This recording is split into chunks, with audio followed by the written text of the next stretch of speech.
ये देखो चने की फसल देखो, ये देखो ये चने की फसल है। ये देखो ये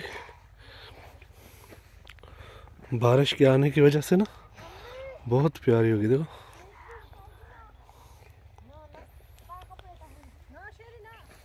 थल का एरिया और चने की फसल है माशाल्लाह। बारिश भी आई है कुछ दिन पहले,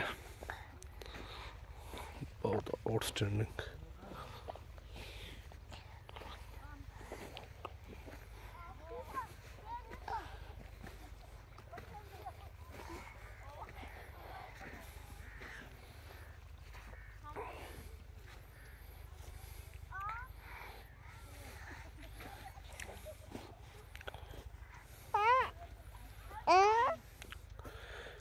ये हैं जी नवाकोट के चने।